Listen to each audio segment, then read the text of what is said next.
dan bumi, isinya cuma 3 aja. Dia, istrinya, sama mertuanya. Berbahaya kalau kita tidak kembali kepada kitab kuning. Baca Sahih Bukhari, baca syarahnya yang ditulis oleh Al-Hafiz Ibnu Hajar Al-Asqalani, Fathul Bari namanya. Ditambah lagi Imam Al-Qastullani, ditambah lagi Imam Badruddin Al-Aini. Saya baca Sahih Muslim, Pak Ustadz, kamu nggak paham. Baca syarah penjelasannya, ditulis oleh Imam An-Nawawi dalam kitab Al-Minhaj, syarah Sahih Muslim Ibn Al-Hajjaj. Saya baca kitab Muwatta Malik, Pak Ustadz, kamu nggak ngerti. Nanti kamu akan katakan dalam kitab Muwatta Malik ini hadisnya dhaif semua, sanadnya putus semua, ini balaghat, ini munqati'at, ini maqtu'at. Padahal sesungguhnya sanad-sanadnya sudah disambungkan oleh Imam Ibnu Abdul Bar dalam kitab At-Tamhid lima fil Muwatta minal ma'ani wal asanid.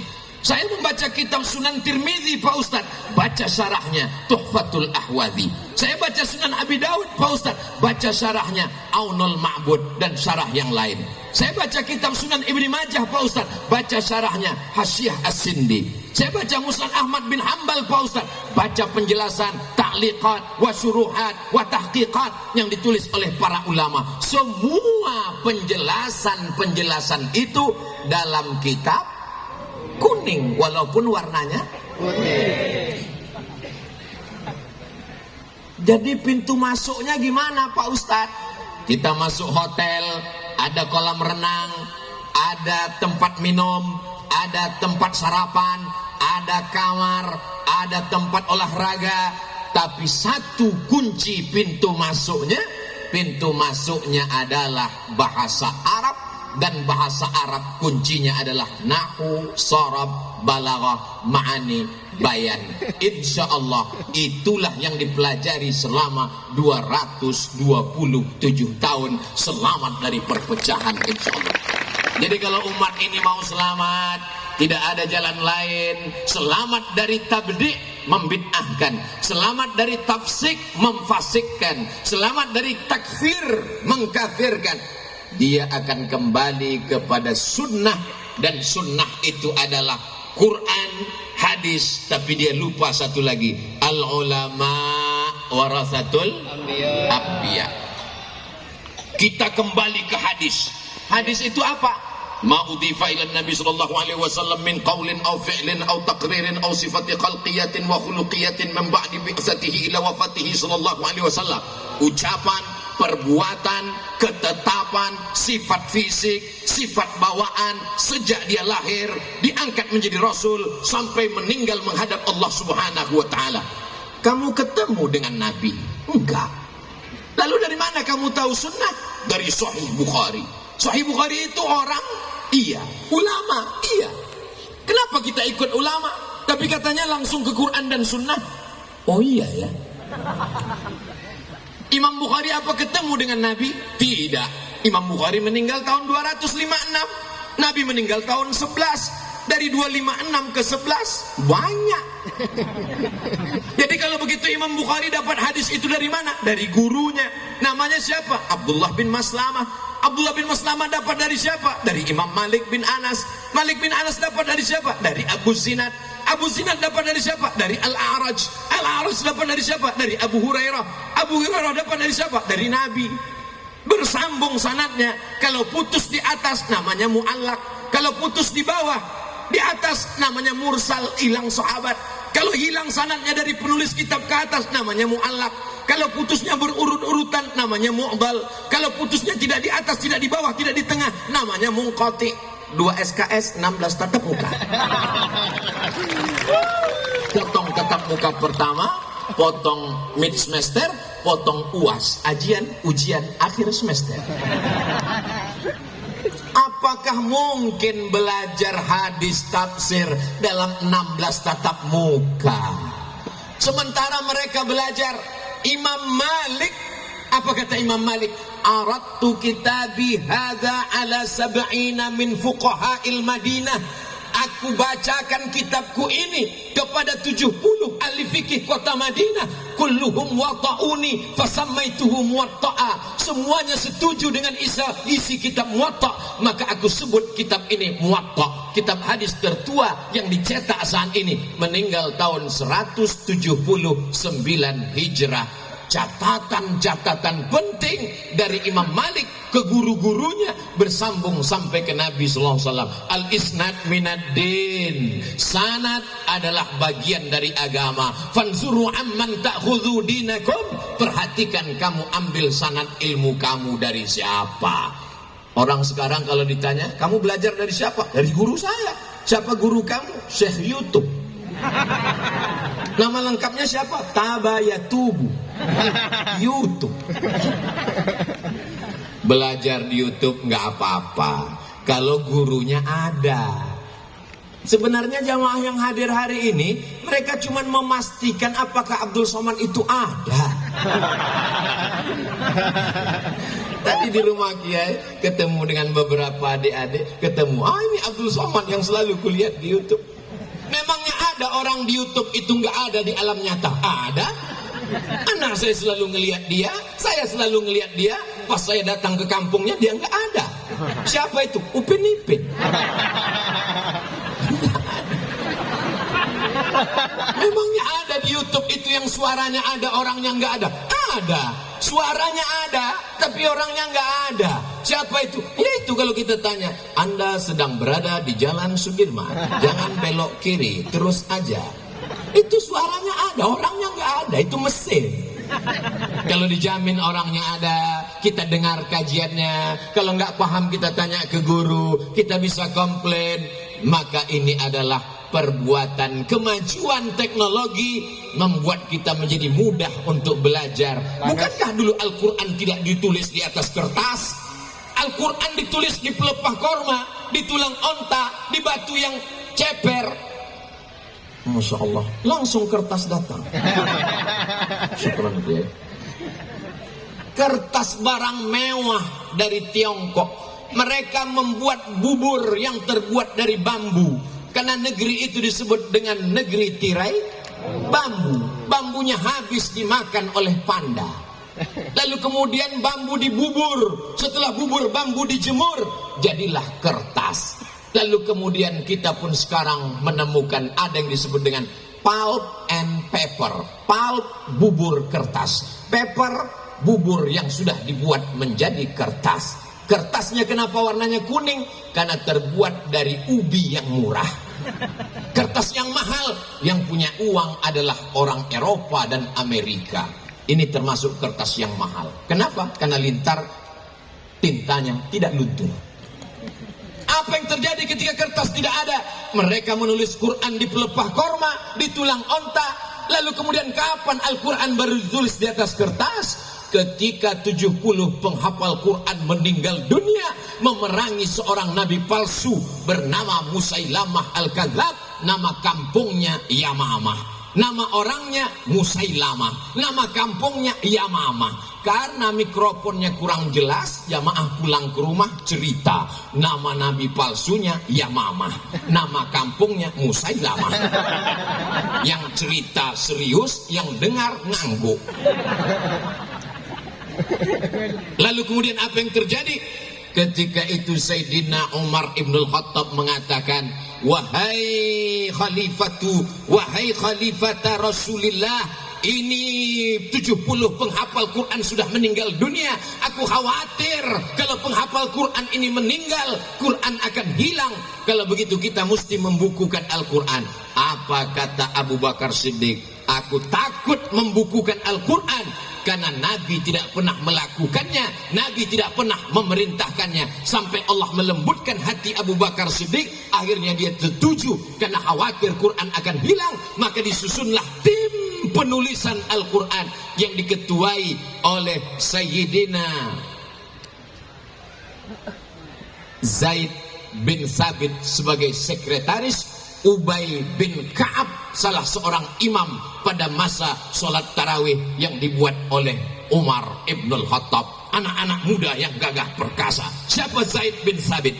Zaid bin Sabit adalah penterjemah Rasulullah yang berkata, ta'allamtuha wa hadaqtuha. Saya mempelajari bahasa Yahudi selama nisfa syahrin, setengah bulan. Zaid bin Sabit cerdas. Ketika Nabi hidup dia penterjemah, umurnya lebih kurang 15 tahun. Anak umur 15 tahun sekarang kelas 1 SMA, tidak masuk kelas karena online. Kecuali di pondok pesantren, dia tetap belajar full sampai hari ini. Banyak yang nanya ke saya, kenapa orang di pesantren tetap belajar Pak Ustadz? Karena Covid tidak mau masuk pesantren. Tapi bukan berarti anak yang tidak pesantren berarti Covid. Kenapa mereka tidak mau masuk pesantren Pak Ustadz? Karena takut disuruh menghafal Alfiyah Ibnu Malik beserta syarahnya, syarah Ibnu Aqil. Pintu untuk masuk ke kitab-kitab kuning ini adalah bahasa. Diawali dari yang paling kecil, disusun ulama dari ujung dunia, tempat tenggelamnya matahari. Orang Arab menyebutnya Maghrib karena tempat tenggelam matahari. Sebelum Christopher Columbus menemukan benua Amerika, orang menganggap itulah tepian dunia. Negeri itu disebut dengan Maghribi, sekarang disebut dengan Maroko. Saya belajar di Maroko 2 tahun. Lalu kemudian setelah pulang ditanya, Ustadz dulu kuliah di mana? Maroko. Dekat dengan Merauke Pak Ustadz. Salah seorang ulama besar bernama Imam Al-Ajurrumiyah menuliskan dengan tinta emas syair-syair mutun nazam supaya mudah dihafal. Setelah itu kemudian dilanjutkanlah anak-anak belajar Al-Kawakibud Durriyah, mereka belajar Imriti, mereka belajar Alfiyah, dibacakan syarahnya, akhirnya mereka pun bisa membaca kitab. Enaknya anak SMP sekarang datang, kamu di mana? Pesantren. Kampungan. Anak pesantrennya sabar, dia nanya dengan lembut, kamu di mana? Sekolah umum. Belajar agama sekali sebulan. Pelajaran intinya apa? Fisika, kimia, biologi, matematika, bahasa Inggris. Wow, amazing. Kamu di pesantren pelajarannya apa? Catat baik-baik ya. Iya. Nahwu, shorab, balaghah, ma'ani, mantik, bayan, fikih, qawaidul fikih, usul fikih, hadis, mustalah hadis, rijalul hadis, tajwid, arud qawafi, tafsir, ulumul Quran. Stop, enough. Pesantren ini berat guys, biar aku aja.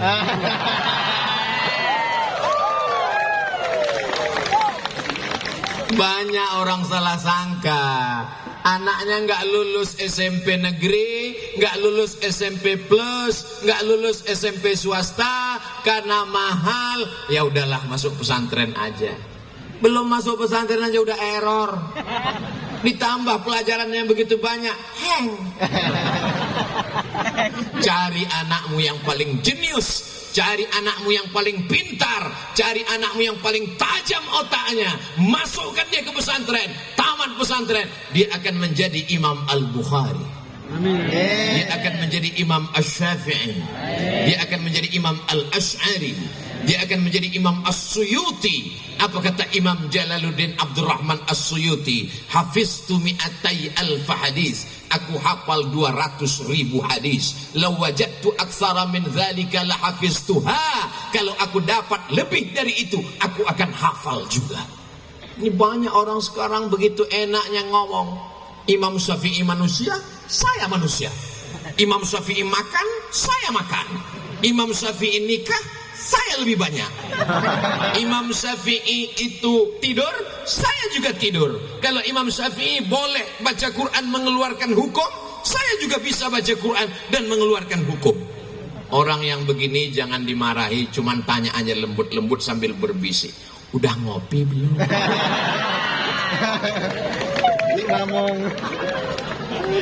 Imam Syafi'i kalau dia pulang dari masjid ke rumah, dia ambil kapas, dia sumbat telinganya. Sampai ke rumah orang nanya, kenapa disumbat? Karena kalau aku buka, semua yang aku dengar dari rumah sampai ke masjid, aku hafal. Oh, saya nggak percaya Pak Ustadz, kalimat Ustadz terlalu mengada-ada. Mana ada manusia yang secerdas itu? Cari aja di YouTube, www.youtube.com. Buat di situ tes IQ tertinggi internasional, akan dites manusia tercerdas di dunia di zaman sekarang. AAA, QQ, 7, BB, QQ, CC, CC, bisa dia ulang kembali. Orang yang seperti itulah yang cerdas, yang membaca Al-Quran, yang menghafal hadis Rasulullah Sallallahu Alaihi Wasallam. Jangan karena tidak bisa lalu dikatakan tidak ada. Tidak ada. Tapi bukan berarti karena anak kita tidak secerdas itu lalu besok rame-rame narik anaknya dari pesantren. Anak-anakku yang sudah berada di pesantren, belajar kitab kuning, banggalah menjadi anak pesantren. Bangga apa tidak bangga? Bangga. Mengalir pahalanya sampai hari kiamat anakku. Tapi saya mau jadi polisi Pak Ustadz. Emang saya nanti kalau pesantren punya ijazah? Loh, anak pesantren baca kitab, tapi mereka juga punya ijazah formal. Tapi setelah selesai sanawiyah 3 tahun, aliyah 3 tahun, mereka nggak pulang kampung. Pas ditanya, nggak pulang? Enggak. Kenapa? Kitabnya belum khatam. Lebih sayang kitab daripada ijazah formal. Ijazah formal bisa didapatkan dengan paket A, paket B, paket C. Tapi dibaca kitab, dia mesti dibaca berulang-ulang, didengarkan, ngantuk dikit salah baca. Kitabnya bagus, tapi karena bahasa Arab ini begitu banyak, tulisannya mirip, cara bacanya beda. Al-Jannah, Al-Habbah, Al-Junnah, Al-Jinnah, itu tulisannya sama semua. Makanya jangan baca kitab yang sudah digigit rayap. Obat dari kitab, lalu tulis. Sebetulnya kitab itu tulisannya Habbatun Sauda, tapi karena digigit rayap tulisannya Hayatun Sauda. Ular hitam dia tangkap, emang nggak sakit, mati langsung. Kalau ada dokter-dokter spesialis, ujian akhirnya sebelum buka praktek, dia mesti bisa bahasa Latin. Kenapa? Karena buku-buku kedokteran diambil dari bahasa Latin, dari bahasa Yunani, lalu diterjemahkan ke dalam bahasa Arab. Saya melihat 2 jilid di perpustakaan Darul Hadis Maroko, ditulis oleh Ibnu Sina. Tapi karena orang bule, orang barat susah baca Ibnu Sina, mereka baca Avicenna. Lalu kemudian apa yang terjadi? Setelah itu mereka terjemahkan. Judul bukunya Al-Qanun Fit Tib, Al-Qanun, undang-undang Fit Tib kedokteran, diterjemahkan ke dalam bahasa Inggris, The Canon of Medicine. Jadi anak-anak kita amat sangat bisa. Pak Ustadz, kami nggak bisa bahasa Inggris. Bahasa Inggris perubahannya cuma berapa? Go, going, gone, when. Cuma 4. Tapi zahaba, zahaba, zahaba, zahabu, zahabat, zahabata, zahabna, zahabta, zahabtuma, zahabtum, zahabti, zahabtuma, zahabtuna, zahabtu, zahabna. Itu baru fi'il madhi, belum fi'il mudhari'nya, belum lagi amarnya, belum lagi nahinya, belum lagi masdarnya, belum lagi isim fa'ilnya, belum lagi isim maf'ulnya. Jadi kalau ada orang mengeluh bahasa Inggris ini berat ya, karena kamu belum bahasa Arab, guys. Sekarang orang kalau belajar bahasa Arab dia katakan, oh bahasa Arab ketinggalan zaman. Apa tuh bahasa Arab? Bahasa Inggris hebat, hebat. Sekarang dipakai dunia global internasional. Kenapa dunia internasional pakai bahasa Inggris? Bukan karena bahasa Inggris hebat, karena negara di dunia paling banyak dijajah oleh Inggris. Mudah-mudahan ceramah ini nggak diterjemahkan ke bahasa Inggris. Kalau diterjemahkan sampai ke kedutaan Inggris, nggak masuk saya ke Inggris. Singapura.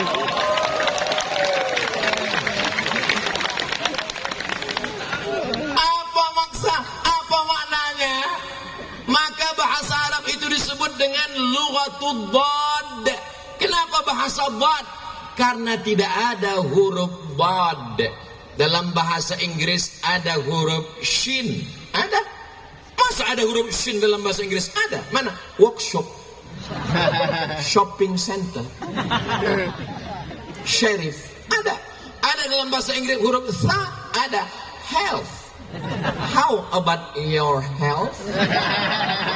WHO itu singkatan dari World Health Organization. Tapi huruf bad, huruf ain, tidak ada dalam bahasa Inggris huruf ain. I love you. Tidak ada dalam bahasa Inggris qalqalah. Tidak ada. Makanya kamus bahasa Arab, kamus bahasa Indonesia lengkap Purwadarminta 1 jengkal. Tapi kamus Ibnu Manzur Lisanul Arab, kamus bahasa Arab, dulu ketika di pondok baru pakai kamus Munjid fil lughati wal a'lam, bangganya luar biasa.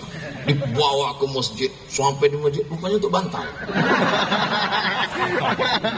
Begitu melihat perpustakaan besar, Tajul Arus, Al-Muhit, Lisanul Arab, Al-Qamus, ternyata kamus-kamus ini luar biasa. Untuk onta saja berapa? An-Naqah, Al-Ibil, begitu banyak kata-katanya. Al-Jamal, mohon maaf Pak Jamalnya. Tapi nama suami saya Jamal, itu pakai alif. Al-Jamal. Dalam bahasa Inggris, mau panjang mau pendek nggak ada beda. What are you doing? Nggak ada beda. Tapi dalam bahasa Arab berbeda panjangnya, berbeda intonasinya, berbeda maknanya. Suatu ketika saya pulang dari airport naik taksi. Lalu kemudian kawan saya nanya ke supir taksi, ya sawa, enta arif tarik? La, ana la arif. Gara-gara alifnya dia pasang tarik, padahal yang betul mestinya dia tanya, enta arif tarik? Kamu tahu jalan nggak? Gara-gara alifnya dia pasang di tengah, akhirnya supir bilang, enta arif tarik? La, ana mus arif tarik. Tarik nama orang. Beda panjang pendek. Aina tadhhabu ya akhi? Ilal matar. Matar hujan. Mestinya pakai alif. Ilal matar. Tapi tidak selamanya juga mesti ketat seperti baca tajwid. Kalau tanwin ketemu dengan waw, mesti idgham, dimasukkan ke dalam. Wah, dia baca. Begitu kita datang ke rumah dia, ahlau wa sahla. Itu anak. Kebetulan saya punya teman, saya punya kawan. Dulu waktu latihan bahasa Arab mau ke Mesir dia baca ahlau. Sekarang sudah doktor. Nama nggak boleh disebut, menjaga kode etik jurnalistik. Setiap saya ketemu sama dia, doktor jurusan bahasa Arab. Kalau ketemu sama dia ahlau. Saudara yang dimuliakan Allah Subhanahu wa taala. Dulu sebelum ke Mesir saya sempat 1 tahun di jurusan bahasa Arab, Fakultas Tarbiyah di Institut Agama Islam Negeri Sultan Syarif Kasim. Salah satu dosennya merupakan mahasiswa pertama Ma'had Khartum lil Lughatil Arabiyah li ghairi natiqina biha di Sudan. Kenapa Bapak ke sana, Pak? Karena di sana bahasa Arab. Gimana belajar waktu di sana, Pak? Saya sampai di sana, kata dia, belajar lagi mengucapkan huruf-huruf. Masa S2 belajar huruf lagi? Ternyata penyebutan huruf kita salah, kata dia. Lalu saya penasaran, salahnya di mana? Kami di kelas dikasih kapas, 1 orang 1 kapas. Disuruh nyebut huruf fa. Semua disebut huruf fa. Pa. Siapa yang hurufnya keluar duluan, lalu kemudian kapasnya terbang, salah. Lalu saya tanya, yang benar gimana Ustadz? Kapasnya terbang duluan, hurufnya keluar dengan nada yang lembut. Sampai sehalus itu, sampai sedetail itu. Dari mulai makharijul hurufnya, sampai intonasinya, sampai idgham, ikhfa, gunnah, qalqalah bila gunnahnya. Makanya kalau kita dengar qari membaca Al-Quran, di mana dia memainkan suara sehingga masuk irama, bayati, soba, bayati, soba, sika, jaharka, ras. Ketika pada idgham, ketika pada hunnah, disitulah dia akan masukkan min qablikum. Bukan berarti saya tahu bunyi itu tadi hanya untuk menyenangkan hati saya. Walaupun suara ini tidak betul. Tidak boleh melantunkan ayat-ayat Al-Quran dengan irama-irama. Karena melantunkan, memasukkan irama ke dalam ayat Al-Quran adalah perbuatan yang terlarang. Oh gitu ya? Iya. Sekarang kita dengar Imam Masjidil Haram. Alhamdulillahi Rabbil Alamin Ar-Rahmanir Rahim Maliki Yaumiddin. Itu ada iramanya enggak? Ada. Gimana baca Al-Fatihah enggak pakai irama? Alhamdulillahi Rabbil Alamin Ar-Rahmanir Rahim Maliki Yaumiddin. Siapa bilang enggak ada iramanya? Azan enggak boleh panjang-panjang. Loh, azan di Saudi Arabia. Wah. Panjang. Azan nggak pakai irama gimana bunyinya? Allahu Akbar, Allahu Akbar. Itu yang muazinnya Babin Kamtibmas.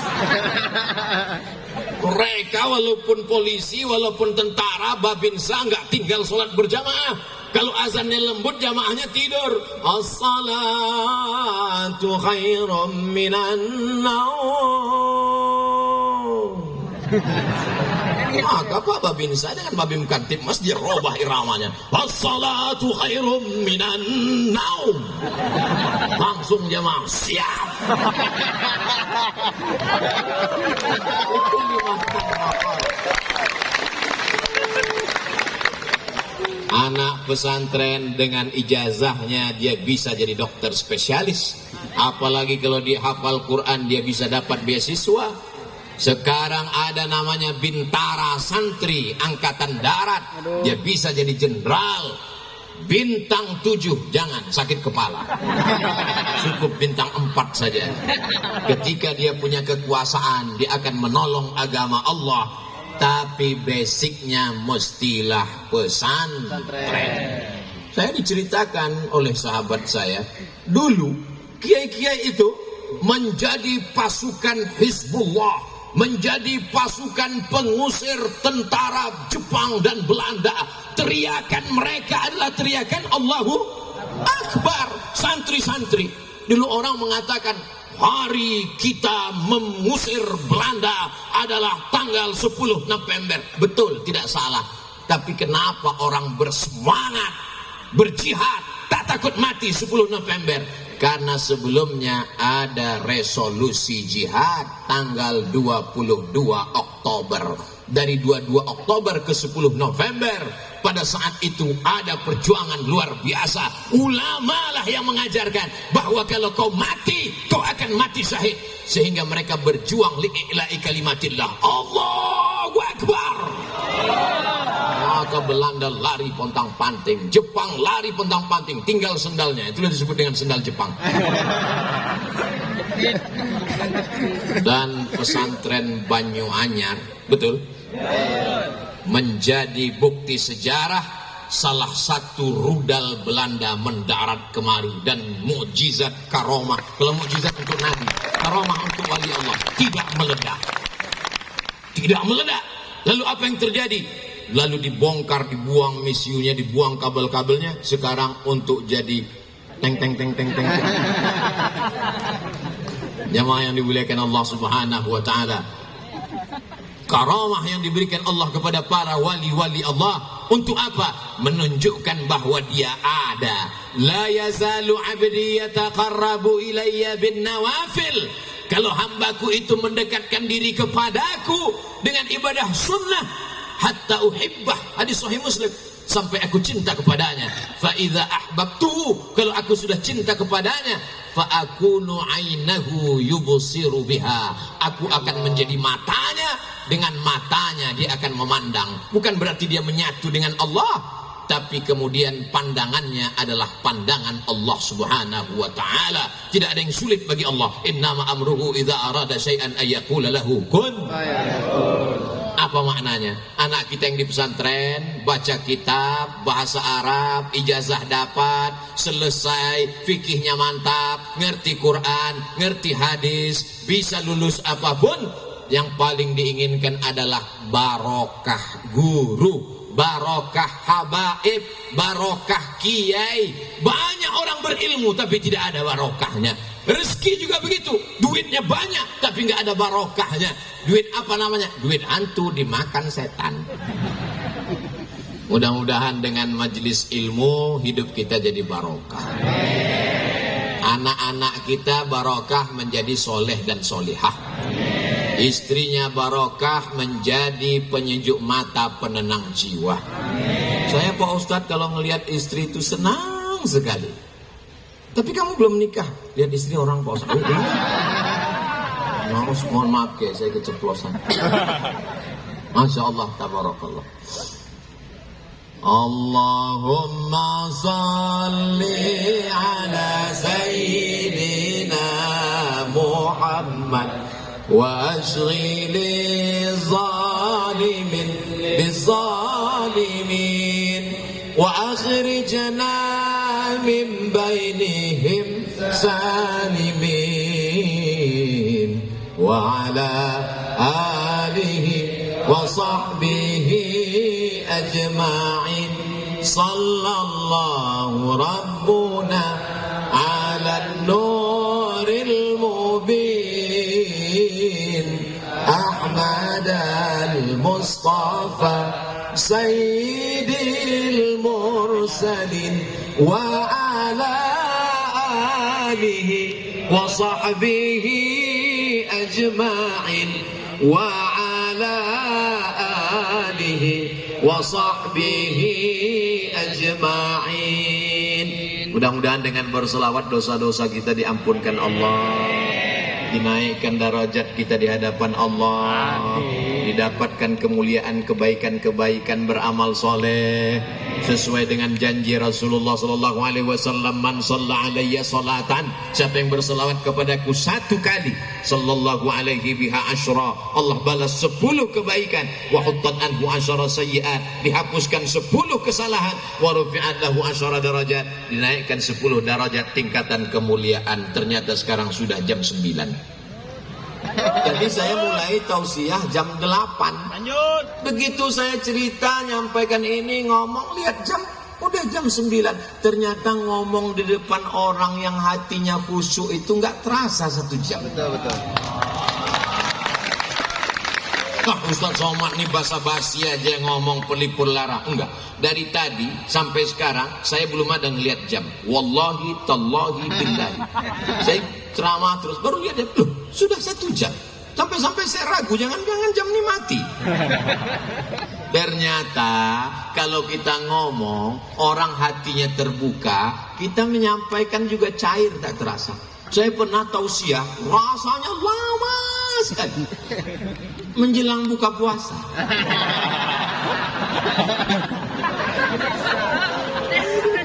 Tapi memang tadi bacaan Fatihahnya banyak sekali.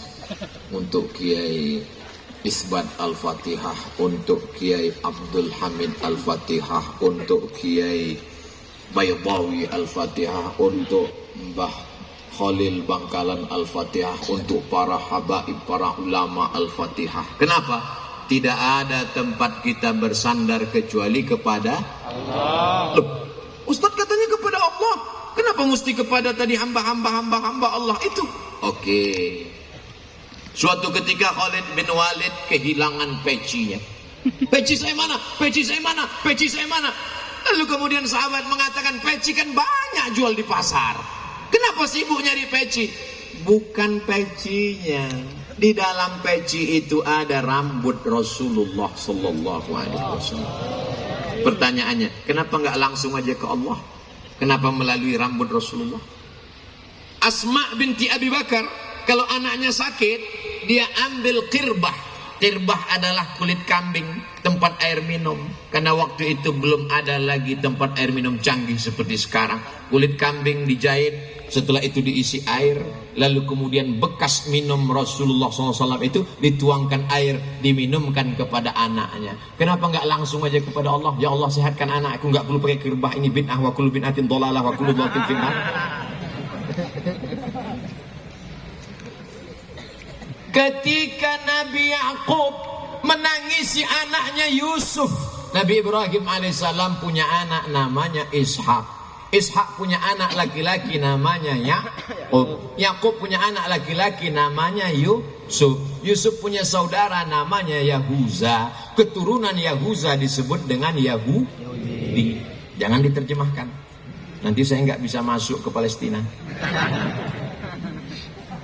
Ketika Nabi Yakub tidak bisa melihat karena menangis setiap pagi, petang, siang dan malam, kehilangan seorang anak buah hati belayan jiwa. Bagaimana cara Nabi Yusuf supaya ayahnya ini bisa melihat? Dia kirimkan bajunya. Idhab biqamisi hadha, pergilah kamu membawa bajuku ini, bawa ke ayahku. Kenapa? Nanti kalau sudah baju ini sampai ya'ti basira, dia akan bisa melihat. Kenapa Nabi Yusuf nggak berdoa aja, ya Allah bukakan mata bapakku? Dan bapaknya juga Nabi. Kenapa Nabi Yakub nggak? Kenapa mesti pakai baju Yusuf?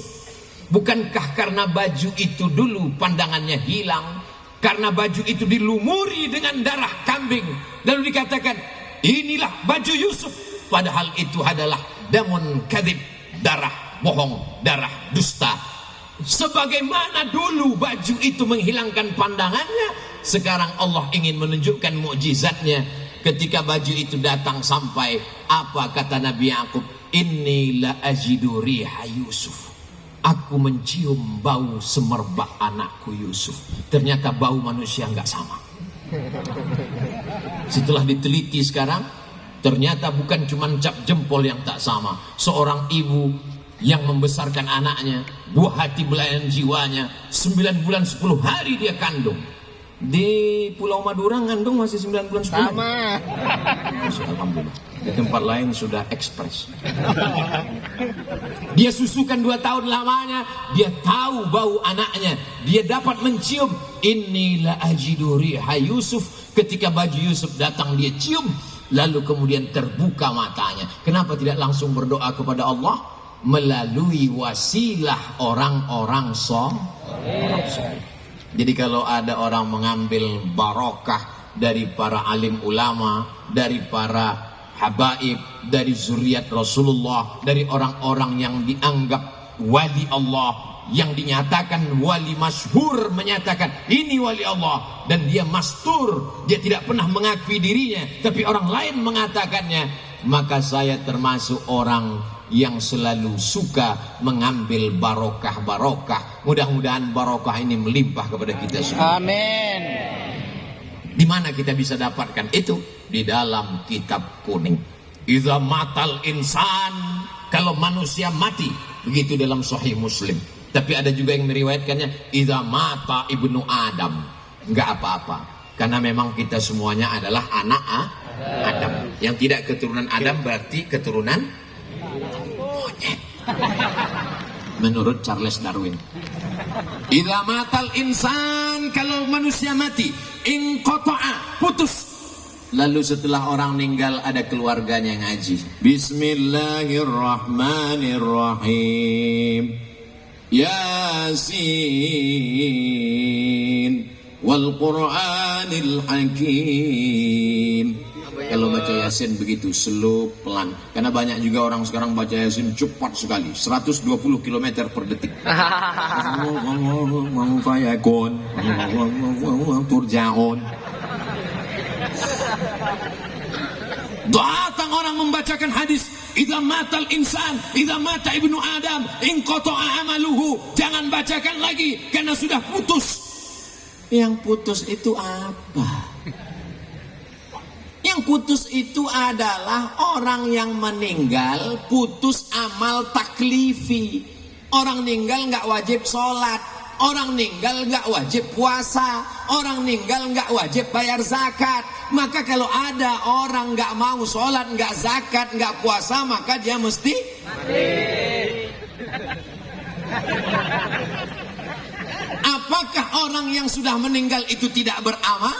Kita lihat penjelasan ulama ketika Nabi Muhammad SAW Isra Mi'raj. Subhanalladzi asra bi'abdihi lailan minal masjidil haram ilal masjidil aqsa.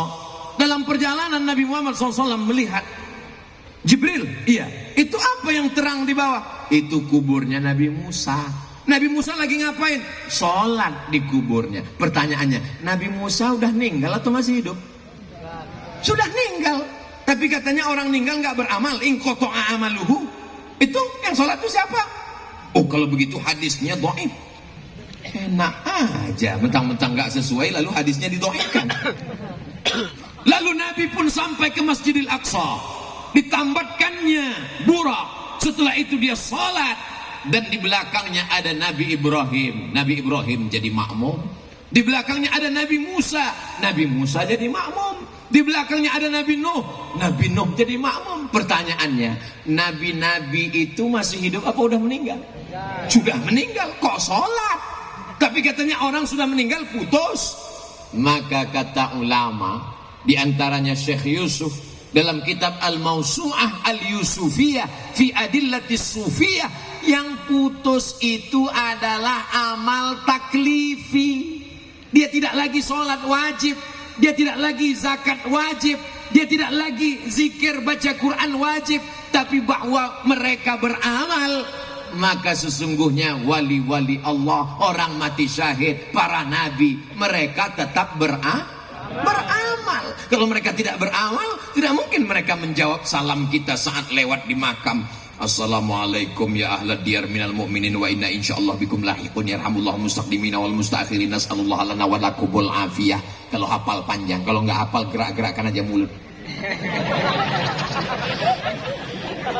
Mereka pun akan menjawab waalaikumsalam warahmatullahi wabarakatuh, tapi kita tidak mendengar jawabannya. Itu menunjukkan bahwa mereka sesungguhnya tidak mati, tidak berhenti. Maka apa kata Allah? Wala taqulu liman yuqtalu fi sabilillahi amwat bal ahya walakin la tash'urun. Masya Allah, tabarakallah. Jadi kalau mau menyelesaikan masalah khilafiyah di tengah masyarakat, solusinya adalah kembalikan kepada kitab kuning. Kalaupun dia ikhtilaf, dia akan berlapang dada menerima perbedaan, karena debatnya bukan debat kusir, tapi punya referensi. Dia akan saling menghormati, seperti perdebatan antara Imam Malik bin Anas dan Imam Abu Hanifah. Imam Malik bin Anas ahli hadis, meninggal tahun 179 Hijrah. Tapi ada di sana madrasah ahlul ra'i, namanya Imam Abu Hanifah, namanya Imam Hanafi, meninggal di Kufah pada tahun 150 Hijrah. Berdebat antara ahlul ra'i dengan ahlul hadis. Setelah berdebat, datang Imam Laith bin Sa'ad dari Mesir menjumpai Imam Malik. Malik, ya, bagaimana kamu melihat Hanafi tadi? Kata Imam Malik, belum pernah aku melihat orang yang hujahnya sehebat Abu Hanifah. Setelah itu Imam Laith datang menemui Imam Hanafi. Hai Abu Hanifah, bagaimana kau dapati Malik tadi? Apa kata Imam Hanafi? Aku belum pernah melihat orang yang hafalan hadisnya sehebat Malik bin Anas. Mereka saling membesarkan, bukan menjatuhkan. Mereka saling mengagumi. Itulah ikhtilaf salaf. Itulah ikhtilaf orang berilmu. Betul kata Imam Muhammad bin Idris Asy-Syafi'i, ma jadaltu aliman illa ghalabtuhu wa ma jadaltu jahilan illa ghalabani. Kalau aku berdebat dengan orang alim berilmu, aku menang. Tapi kalau aku berdebat dengan orang dungu, aku selalu kalah. Kenapa? Karena mereka berdebat bukan dengan ilmu, tapi berdebatnya dengan urat leher. Kalau cerita urat leher, siapa yang paling kuat teriak, dialah yang menang. Adik-adik yang sudah di pesantren, jangan merasa dibuang orang tua. Kalian adalah orang yang beruntung karena sudah diberikan kesempatan menuntut ilmu. Lanjutkan sampai khatam kitab-kitab. Banyak sekarang anak-anak kalau dimasukkan ke pesantren merasa anak yang sudah dibuang. Sore-sore menjelang azan maghrib bersandar di bawah pohon kelapa. Jangan-jangan aku anak adopsi. Allah Maha Penyayang, jatuh pohon kelapa, langsung sehat. Bayangkan kalau orang tuamu tidak sayang, tidak kenal ulama, tidak ngerti barokah, dibelikannya engkau rumah, kamarnya mewah, dibelikan mobil, dibelikan gadget, dibelikan handphone, dibelikan macam-macam alat hiburan. Itu bukan sayang, itu menjerumuskan anak ke dalam neraka jahanam.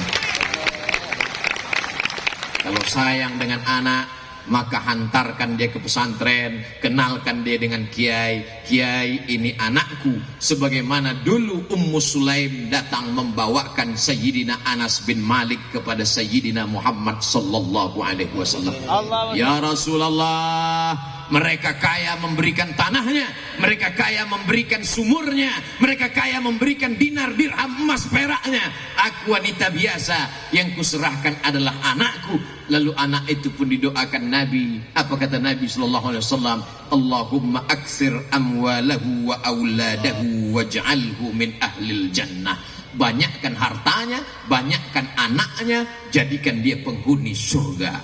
Akhirnya apa yang terjadi ketika Sayyidina Anas bin Malik meninggal dunia? Dihitung anak keturunannya hampir 100 orang.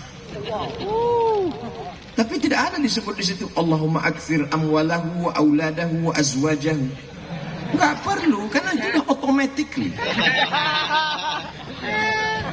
Dan yang lain punya kebun panennya setahun sekali. Sayyidina Anas bin Malik panennya setahun 2 kali. Dan sahabat Nabi yang meninggal terakhir di kota Basrah, Irak adalah Sayyidina Anas bin Malik. Barokah doa.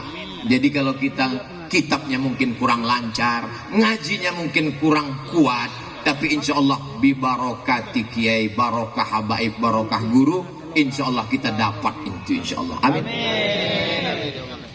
Suara trompet habis waktu atau? Tadi Pak Kiai mengatakan, Ustaz Somad silakan tausiah sampai jam 2. Saya biasanya tausiah itu mata saya melihat kemana-mana, itu melihat berapa orang yang muak. Kalau jamaah nguap 3, demikianlah tausiah yang saya sampaikan. Dari tadi saya keliling, nggak ada yang nguap. Karena memang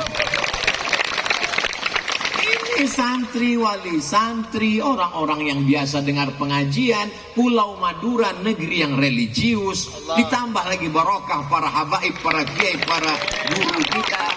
Jadi mereka semangat. Yang jadi masalah, mereka semangat, saya nggak kuat. Jadi nanti jangan kesannya Ustaz Somad berhenti tausiah karena jamaahnya bubar. Enggak, jamaahnya luar biasa. Saya bisa jadi luar binasa. Jamaah yang dimuliakan Allah Subhanahu wa taala. Satu-satunya solusi supaya kita tidak berpecah belah adalah kembali kepada sunnah Rasulullah Sallallahu Alaihi Wasallam. Betul apa enggak betul? Betul. Siapa yang bilang kembali kepada sunnah akan membuat perpecahan? Mari kita kembali kepada hadis Nabi Muhammad Sallallahu Alaihi Wasallam. Oh, akhirnya kembali kepada hadis. Baca hadis. Apa yang terjadi? Ihtajama orang yang berbekam maka batal puasanya. Dalam satu hadis, aftaral hajim wal mahjum. Hajim yang membekam, mahjum yang dibekam, aftara, maka puasanya batal. Hadisnya sahih. Baca hadis satu lagi.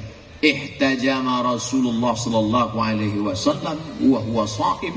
Nabi ketika sedang puasa dia berbekam. Hadis satu lagi mengatakan batal puasa orang yang berbekam. Hadis yang ini mengatakan Nabi sedang berpuasa berbekam. Kira-kira dua hadis ini maknanya satu, kontradiktif, ikhtilaf. Jadi kalau ada orang mengatakan ini kita ikhtilaf karena tidak kembali kepada hadis. Kalau kita kembali kepada hadis tidak ada ikhtilaf. Hadisnya aja ikhtilaf, gimana enggak ikhtilaf? Ikhtilaf itu hilang bukan kembali kepada hadis, tapi kembali kepada penjelasan ulama. Tapi begitu ulama menjelaskan, hilang ikhtilafnya. Di mana bisa ikhtilafnya hilang Pak Ustaz? Hadisnya jelas mengatakan orang yang berpuasa itu batal kalau dia berbekam. Hadis ini mengatakan Nabi Muhammad berbekam sedang berpuasa, berarti puasanya nggak batal. Gimana ceritanya? Ternyata hadis yang mengatakan Nabi berbekam ketika berpuasa adalah hadis yang terakhir. Maka hadis yang awal tadi statusnya adalah mansuh. Maka itulah dikenal dalam ilmu usul fikih bernama istilah nasakh. Nasakh yang menghapus nasikh, yang dihapus adalah mansuh. Dari mana ilmu usul fikih ini datang? Imam Muhammad bin Idris Asy-Syafi'i memanggil muridnya namanya Rabi Al-Muradi. Ta'al ya Rabi, ta'al. Kalau bahasa di kampung kami di Sumatera, come here a moment. Mohon maaf, okay? Lalu datanglah Rabi. Ada apa wahai guruku? Tulis surat wahai Rabi. Lalu Imam Rabi mengambil pena dan kertas. Dia tulis semua yang keluar dari mulut Imam Syafi'i. Tulis. Jadi satu kitab. Itulah dia kitab Ar-Risalah, kitab usul fikih tertua di dunia yang ada sampai hari ini. Betul kata Imam Ahmad bin Hambal, kami menghafal hadis, tapi kami tidak mengerti mana hadis am, mana hadis khas, mana mutlak, mana muqayyad. Tidak mengerti. Maka datang seorang yang dikirim Allah Subhanahu wa ta'ala, pewaris para nabi. Jadi kalau ada orang mengatakan kami mengagumi Imam Syafi'i, kenapa? Karena kebetulan guru kami mazhabnya Syafi'i. Enggak salah. Ibu mengagumi Imam Syafi'i? Oh jelas Pak Ustaz. Kenapa? Suami saya namanya Pak Syafi'i. Tapi orang yang berilmu dia mengatakan Imam Syafi'i lah datang menyelesaikan ikhtilaf-ikhtilaf yang ada di kepala ahli hadis. Ahli hadis hebat, luar biasa. Tapi mereka ini seperti orang yang menjual obat. Lalu datang apoteker, lalu datang dokternya yang menentukan dosisnya, yang mengatakan ini nasakh, ini mansuh. Oh ini bukan nasikh mansuh, tapi ini al-jam'u. Oh ini adalah menjelaskan. Itu semua adalah ulama. Tapi sekarang banyak orang tak percaya kepada ulama. Kalau mobilnya rusak, dia bawa ke bengkel. AC-nya rusak, dia bawa ke tukang servis. Handphonenya rusak, dia bawa ke counter HP. Tapi kalau agamanya rusak, dia betulin sendiri. Kita nggak perlu pada ulama. Kita bisa baca sendiri. Waktu mobilmu rusak, bisa kau betulin sendiri. Saya perlu pada bengkel. Tapi kenapa pada ulama kau tak percaya? Dan sekarang ada pula orang yang memaksa setiap anak-anak mesti mengikut selera dia. Jangan belajar kitab kuning aja, jangan ngapal Quran aja, belajar fisika, belajar biologi, belajar kimia, belajar sains teknologi. Betul, tidak salah. Tapi takutnya nanti orang pesantren membalik juga. Dia datang ke dosen fisika, dia datang ke guru kimia. Jangan cuma hebat kimia aja, baca juga ini Alfiyah Ibnu Malik, baca juga ini kitab kuning. Bisa orang berpikir terbalik demikian. Kita semua diberikan kelebihan-kelebihan. Ada mungkin kelebihannya di bidang ilmu umum, ada kelebihan di bidang ilmu agama. Tapi semua kelebihan ini dipakai untuk menolong agama Allah. In tansurullah yansurkum. Jadi anak kita kemana kelihatan kecenderungannya, insya Allah kita arahkan ke sana. Anak saya ini kemana-mana Pak Ustadz selalu bawa jarum suntik. Dokter spesialis. Nggak lulus Pak Ustadz, pecandu narkoba. Nauzubillah. Anak saya ini kemana-mana selalu mandi ke sungai, angkatan laut. Anak saya ini main semprit-sempritan, polisi lalu lintas. Tapi selalu bawa bola, wasit. Ternyata orang barat punya ilmu. Jadi anak-anak itu sudah tahu bakatnya dari kecil, diarahkan ke sana. Sekarang saya menemukan beberapa jamaah dokter, tapi hobinya nulis novel. Setelah ditanya-tanya, kronologis ceritanya, rupanya saya dulu nih fakultas kedokteran terpaksa Pak Ustadz. Untung nggak salah suntik. Jadi kita lihat bakat anak kita ini kemana. Ustadz Somad dulu bakatnya gimana? Saya dulu, ini rumah saya, ini ada warung di dekat rumah. jual minyak, jual gula, jual. Saya anak pertama, adik saya satu laki-laki. Mak saya nyuruh saya pergi beli minyak, beli gula, ke samping saya pun pergi. Kalau pergi saya nggak pulang-pulang. Kenapa? Diajak cerita sama yang tukang. Jadi dari kecil saya ini memang suka tukang cerita. Kawan-kawan saya kalau sekolah itu ada pohon di dekat kelas, saya cerita sama kawan-kawan saya keliling sampai terlambat masuk kelas. Jadi perlu juga kita cari orang yang pandai bercerita, tapi bukan tukang dongeng. Supaya ceritanya itu berkualitas, diisi dengan ayat, diisi dengan hadis, diisi dengan penjelasan agama, maka sesuai. Ada orang yang tidak pandai bercerita, tapi nulisnya mantap, nulis novel. Berat, menceritakan tentang ulama ini berat, tapi begitu ditulis dalam bentuk novel, maka luar biasa. Berdakwah, ceramah, apalagi kalau ceramahnya ngamuk-ngamuk, marah-marah, berat. Tapi kalau dituliskan dalam novel, Masya Allah. Saya pulang mendarat ke Jakarta, mampir di rumah teman saya lihat ada novel. Saya tanya, itu novel? Iya, bestseller, baru cetak. Berapa lama kau baca? Habis maghrib, selesai azan subuh, khatam. Apa judulnya? Ketika Cinta Bertasbih. Di dalamnya ada kisah-kisah dakwah. Jadi dakwah ini bisa lewat cerita. Itulah yang dilakukan oleh Wali Songo dulu. Ketika mereka menebarkan Islam, mereka tahu saudara-saudara di Nusantara ini hobinya nyanyi-nyanyi, suka melantunkan, maka mereka buatkan ada wayangnya, ada lagunya. Dan kalau kita lihat lagu-lagu sholawat itu banyak sekali yang tidak ditemukan di Mesir. Saya di Mesir 4 tahun gak pernah dengar sholawat itu. Iramanya itu gak pernah saya dengar. Kemudian saya pindah ke Maroko 2 tahun, gak pernah saya dengar. Ustaz Somad ini kan bilang di Mesir 4 tahun, Maroko 2 tahun, di Sudan dia cuma mau bilang lama di Arab. Kalau cuma lama di Arab, onta lebih lama Pak Ustaz.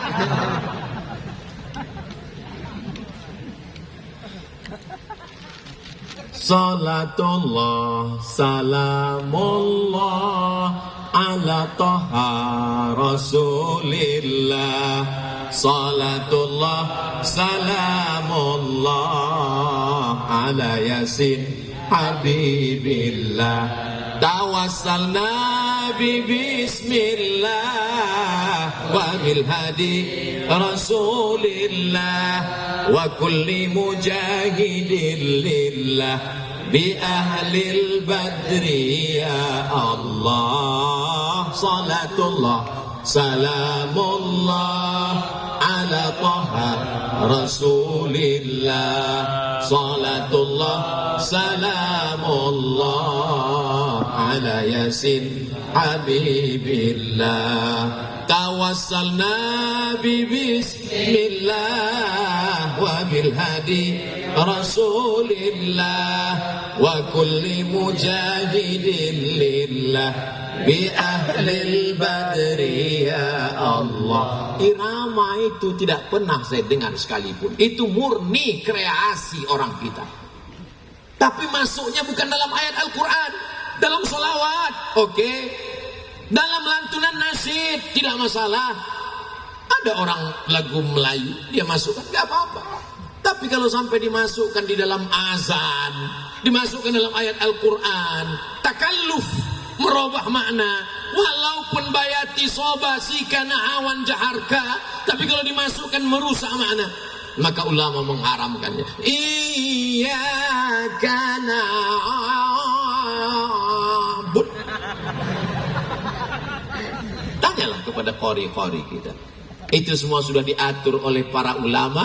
Falaula nafara min kulli firqatin minhum ta'ifatun liyatafaqahu fid din. Jangan semuanya pergi berperang. Perang itu penting. Jihad menolong agama Allah, tapi jangan semuanya. Falaula nafara min kulli firqatin minhum ta'ifatun. Ada 2-3 orang liyatafaqahu fid din, untuk belajar ilmu agama. Tujuannya untuk apa? Liyunziru qaumahum idza raja'u ilaihim la'allahum yahzarun. Mudah-mudahan anak-anak yang belajar di pesantren Banyuanyar pulang ke kampung halaman menjadi dai menolong agama Allah Subhanahu wa taala. Saya ini orangnya bodoh Pak Ustadz. dulu nggak ngaji Pak Ustadz, maka saya balas kebodohan saya. Anak saya mesti di pesantren, mesti baca kitab, mesti tamat. Bagus. Sekarang ada orang berpikiran lain. Saya ini bodoh Pak Ustadz, anak saya mesti lebih bodoh dari saya. Perbaiki, karena semua akan dituntut di hadapan Allah Subhanahu wa taala. Kullukum ra'in, setiap kamu adalah pemimpin, wa kullukum mas'ulun, semua kamu akan disoal, semua kamu akan ditanya. La tus'alunna yawma idzin 'anil na'im. Semua nikmat akan ditanya, dan di antara nikmat yang terbesar adalah nikmat anak. Berapa banyak orang minta punya anak. Rabbi habli minas sholihin, Rabbi habli min ladunka dzurriyyatan thayyibah, Rabbana hab lana min azwajina wa dzurriyyatina qurrata a'yun waj'alna lil muttaqina imama. Semua anak-anak muda ini